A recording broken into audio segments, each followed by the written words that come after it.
there's a little lesson in here for anyone that wants to get into a creative field. In my opinion, this is a little lesson. When I started out, I was in New Zealand and I started doing courses. I started training before I Sure. a little bit more seriously. I thought I'd put my foot in the water a little more.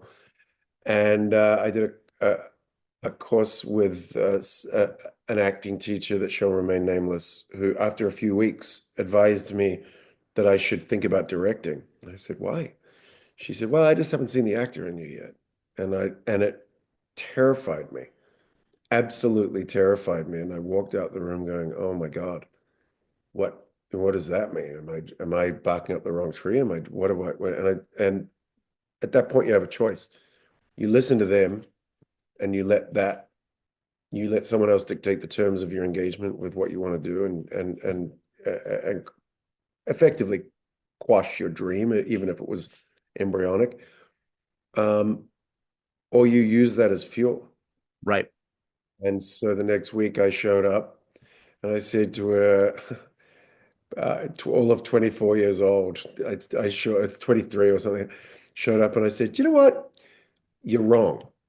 You're wrong. And I might not have shown it in here, but I know I can do this." And he or she, I should say, um, they looked at me and said, it just went, "Good for you. Good for you." Years later, same person forgot that we'd ever met, passed me on the street, came back without any sort of recognition, but stopped and just, and this is about 7, 8 years later. I was doing Outrageous Fortune actually. She came back and said, I don't usually do this, but I just had to stop and say, "I admire your work so much on that show. Keep it up." And I was like, "Thank you so much. Thank you, stranger." And Crazy. so it was a really interesting lesson, Yeah.